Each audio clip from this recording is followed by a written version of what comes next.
ಇವತ್ತೊಂದು ಯಮ್ಮಿ ಆದ veg dish ಜೊತೆ ಬಂದಿದ್ದೀನಿ. ಅದೇ ಪನ್ನೀರ್ ಖೀಮಾ. ಹೇಗೆ ಮಾಡೋದು ನೋಡೋಣ.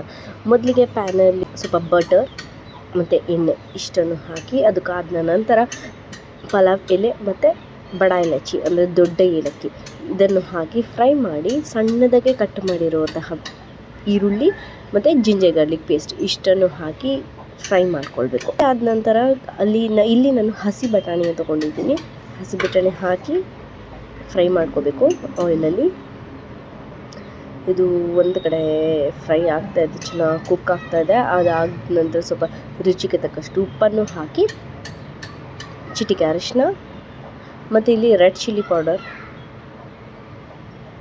ಸ್ವಲ್ಪ ಧನಿಯಾ ಪೌಡರ್ ಮತ್ತು ಇಲ್ಲಿ ಚಿಕನ್ ಮಸಾಲ ಯೂಸ್ ಮಾಡ್ತಾಯಿದ್ದೀನಿ. ಇದನ್ನಿಷ್ಟನ್ನು ಫ್ರೈ ಮಾಡ್ಕೋಬೇಕು. ಇದೆಲ್ಲ ಫ್ರೈ ಆದ ನಂತರ ನಾನು ಸಣ್ಣದಾಗೆ ಕಟ್ ಮಾಡಿರುವಂಥ ಟೊಮೆಟೊ ಹಾಕ್ಕೊಳ್ತಾ ಇದ್ದೀನಿ. ಅದನ್ನು ಕೂಡ ಎಲ್ಲವನ್ನು ಮಿಕ್ಸ್ ಮಾಡಿ ಈಗ ನಾನಿಲ್ಲಿ ಸ್ವಲ್ಪ ವಾಟರ್ನ ಆ್ಯಡ್ ಮಾಡಿಕೊಂಡು ಇದನ್ನು ಚೆನ್ನಾಗಿ ಬಟಾಣಿ ಬೇಯೋಕ್ಕೆ ಬಿಡ್ತಾಯಿದ್ದೀನಿ. ಬಟಾಣಿ ಬೆಂದ ನಂತರ ನಾನಿಲ್ಲಿ ಪನ್ನೀರನ್ನ ತುರಿದಿಟ್ಕೊಂಡಿದ್ದೀನಿ. ಆ ಪನ್ನೀರನ್ನ ಹಾಕ್ಕೊಂಡು ಈ ಎಲ್ಲವನ್ನು ಚೆನ್ನಾಗಿ ಮಿಕ್ಸ್ ಮಾಡಿ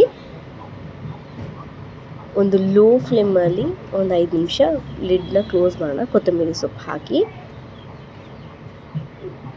ಮತ್ತು ಈಗ ತೆಗೆದು ನೋಡಿದ್ರೆ ವಾವ್, ಯಮ್ಮಿಯಾದ ಪನ್ನೀರ್ ಖೀಮಾ, ಟೇಸ್ಟಿಯಾದ ಪನ್ನೀರ್ ಖೀಮಾ ರೆಡಿ.